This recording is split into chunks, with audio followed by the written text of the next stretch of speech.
Hey, how you doing? This is Coach Karvell Bailey, and so I was actually reading a question by a parent um, that is doing their best, right? Doing a phenomenal job of getting themselves informed, keeping themselves informed, so that they can try to navigate best as possible through this whole recruiting process for their athlete.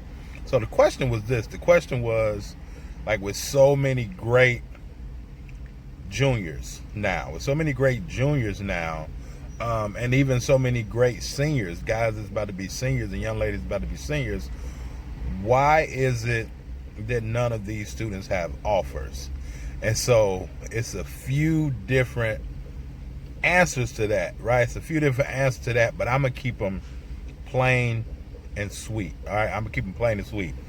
This is the reason why, right? This is my personal opinion as a former college head coach, as well as someone that like helps parents save money on college by helping their athletes find the right scholarship for them, and just helping athletes, basketball players, with their recruitment process so that they can become the hunted and not the hunter, if that makes sense. Because right now, the question was basically, why are all these kids hunting for a school and why no one is hunting for them?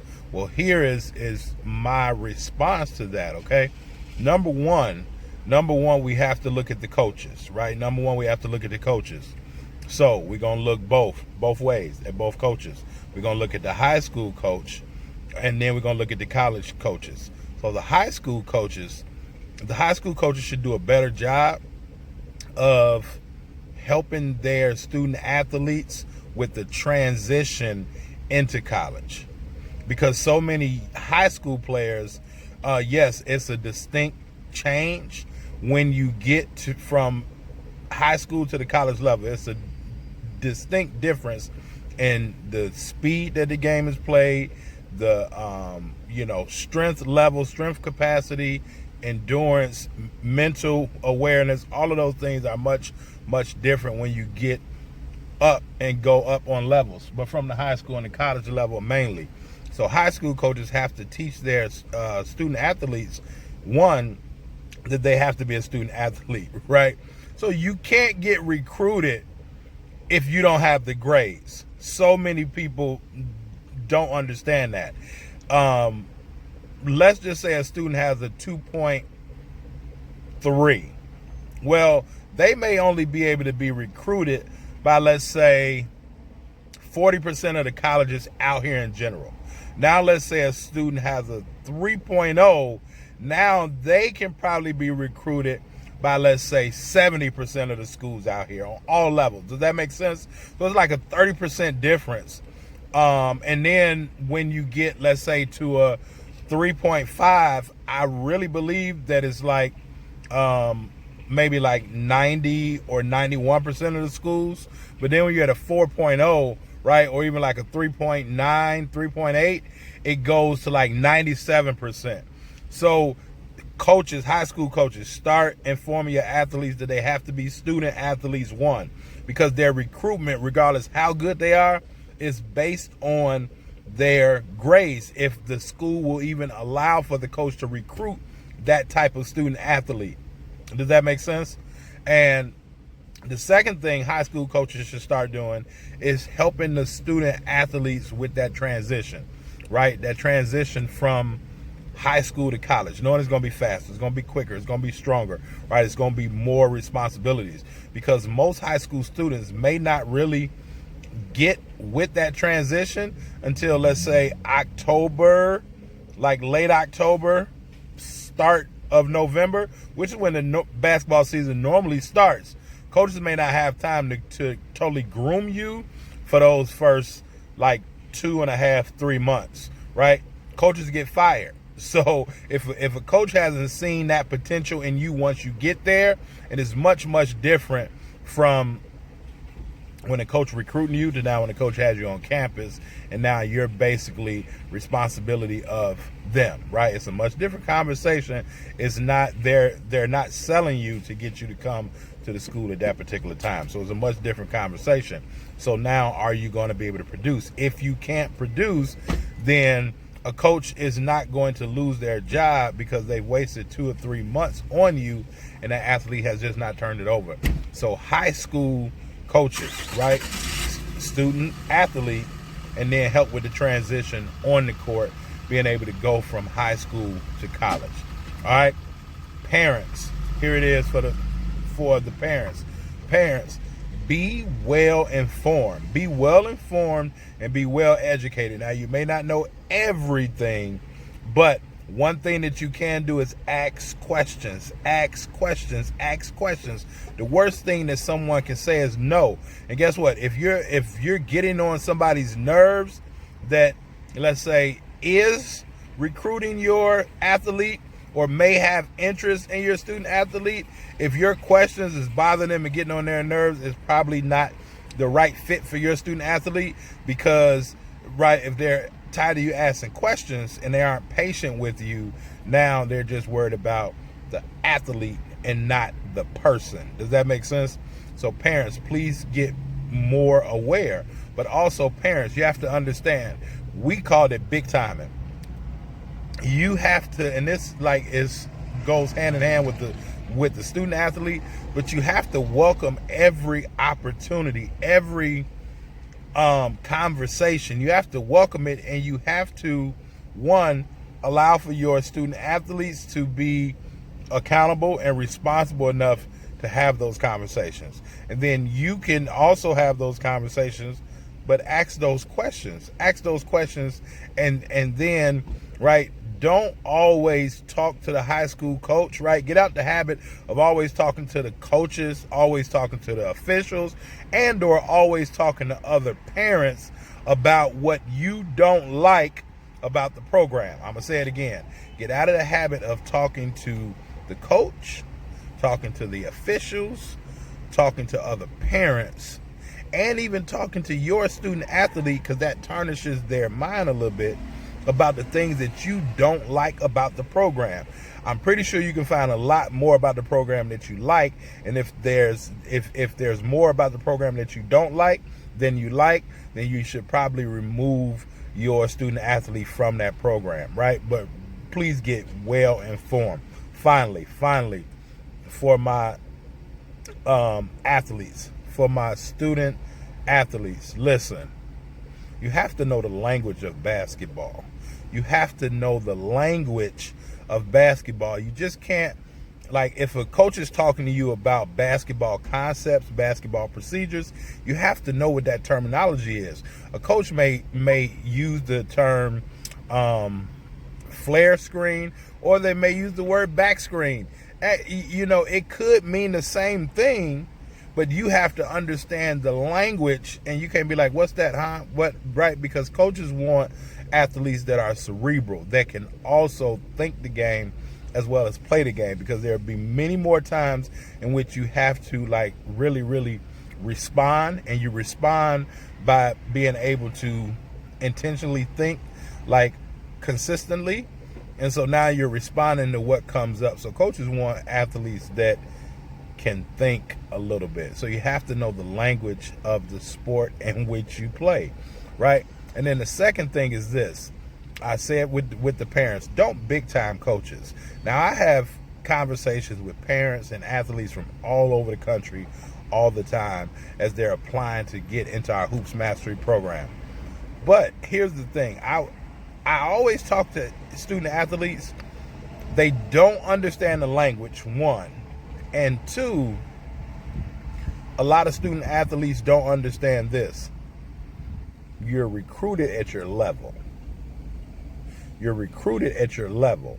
So if you're being recruited by a majority of junior college coaches, you're probably in that junior college recruitment pod or category. Now, that doesn't mean that you're like, and that could be for several reasons, right? It could be that you don't have the grades going back to being a student athlete. Maybe that's all they can recruit you is junior colleges. So that's the level that you're on. So don't big time a junior college because you're waiting on a Division I school. So I was talking to a young man And this was back in, I believe, like early May. And he was saying that he was waiting on some offers. I said, have you talked to anybody? He said, no. I said, okay, well, and I said, honestly, what level do you think you are on? And he said, Division I. And I said, okay. I said, that's cool. I said, now, it's May. You haven't heard from a Division I school yet. I said, I'm going to be brutally honest. Chances are they're probably not going to call you at this point.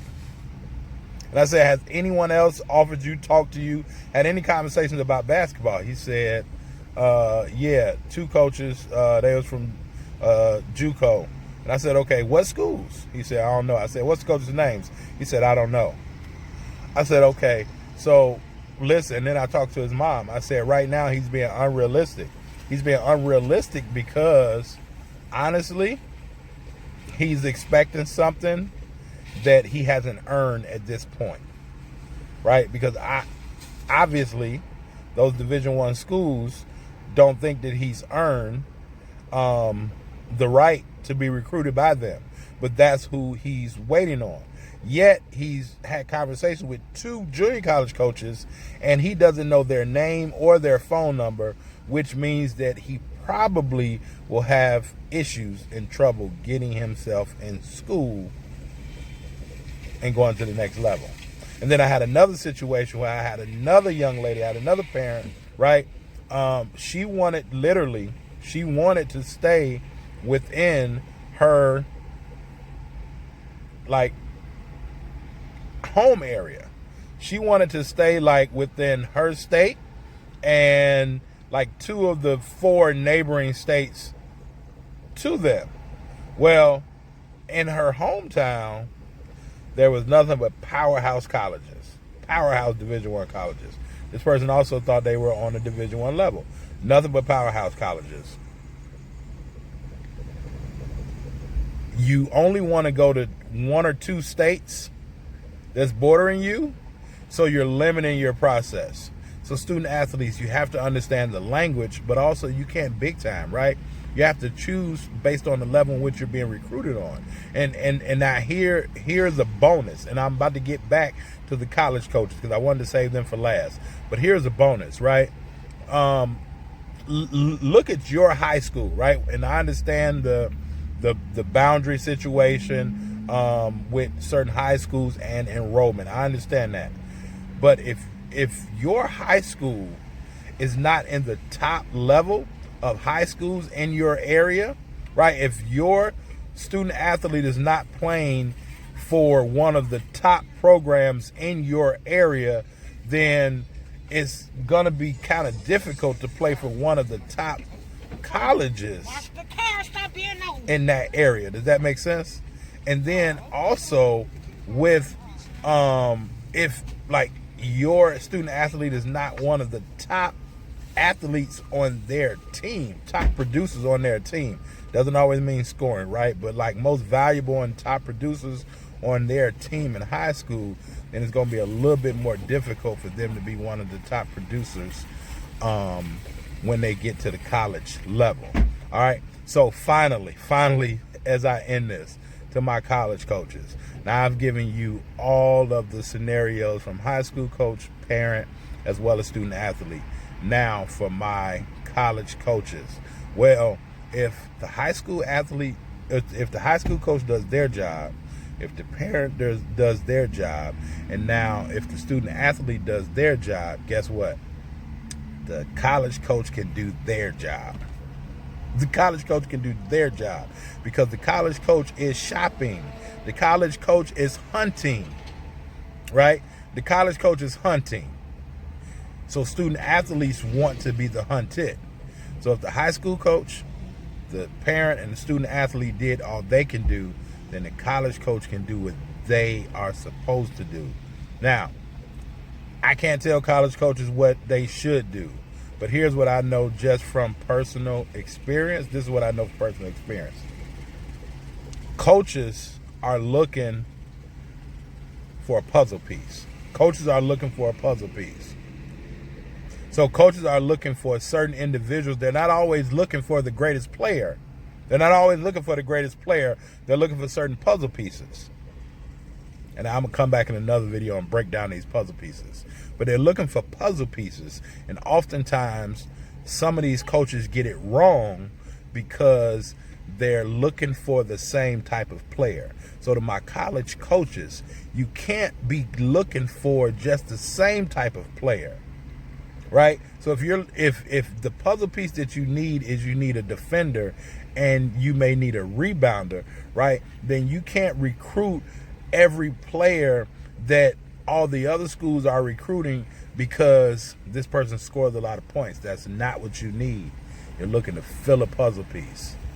At least that's what I believe. That's what I did, right? So now you have to look at not only, okay, I'm looking for the best defender or the best rebounder, but how does that person on and off the court fit your system, right? The reason why so many good young athletes that are not being recruited, and I've given the conversation from high school coach, parent, as well as student athlete, but now from the college coach's standpoint, is that the college coaches are really too busy keeping up with the Joneses, right? College coaches want to recruit everybody else that everybody else is recruiting, right? That's why college coaches always ask parents or other people, okay, well, who else is recruiting this kid, right? Because if no one else is recruiting him, even though they may think that kid is valuable, they may overlook that kid because they want to keep up with the Joneses.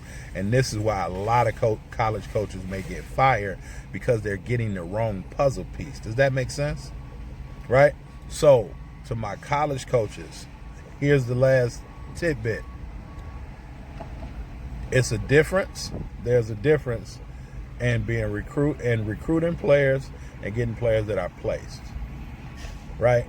As I said, college coaches want to recruit other players that other people are recruiting. But college coaches, you know a lot of people. You know a lot of genuine people, right? And you hear a lot of people telling you about certain players. And yes, your job is on the line. You don't want to get fired because you're bringing in the wrong talent.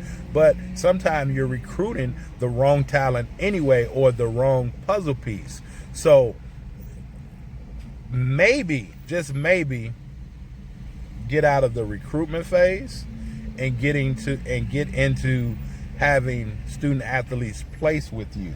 Now, those student athletes that are placed with you based on relationships that you've built up along the way.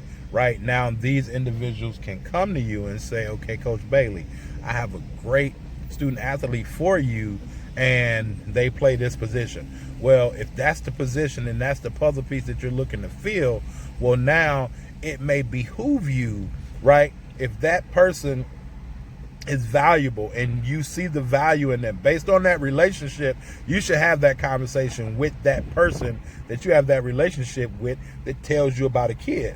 And then you have to be honest if that kid just isn't on you guys' level, right? As we talk with student athletes, and they're not a good fit for your program, you have to be honest with that person that you have a relationship with and say they're just not a good fit for us, but I may know somebody that they are a good fit for. But now when that good fit is placed in your lap, right, then now it helps you out, because now you have yourself as well as somebody else that can help you push, inspire, motivate, equip, and enhance and do all those things with that student athlete. Now that student athlete's development increases exponentially, right? And I think I said that right. All right. So, but my college coaches, there's always a diamond in the rough. So you always have to check out your local talent. And sometimes we get so busy to where we're looking at the forest and we're missing the trees. We have to stop doing that, especially with local talent, because we're looking all around the country and incoming we're not call. seeing the Press ones. Uconnect button to answer. And we're looking all around the country and we're not seeing the ones right in our backyard. All right. So I hope this helps. I just wanted to actually make this video as I, again, was reading the post, and it was asking why there's so many kids that are not recruited or get passed up. And this is right, those three reasons. Really, I gave you four, right? 4 different reasons. The high school coach, the high school coach, the parent, the athlete as well as the college coach, right? So it's much more than that. It's a complete system, right? And so the system has been broken. The system has been broken due to kind of gaps in all of those areas. So I hope you enjoyed this. Share this with somebody, right? Share this video with somebody that can learn from it, right? And if you coaches, parents, and or athletes can identify the hole in the recruitment process for you or your student athletes, and you want to improve that gap and understand those blind spots and be able to help in that process so that the whole recruitment phase and the production on and off the court will go much better, then feel free to reach out to me if you would like my help in implementing any of the strategies that I use to help my clients. And if you want to get more information on 3 of the biggest myths and how to overcome those 3 myths with helping your student athlete find the right school for them, then go check out this free video training that I made for parents at b2bsdhoopsmastery.com, b2bsdhoopsmastery.com.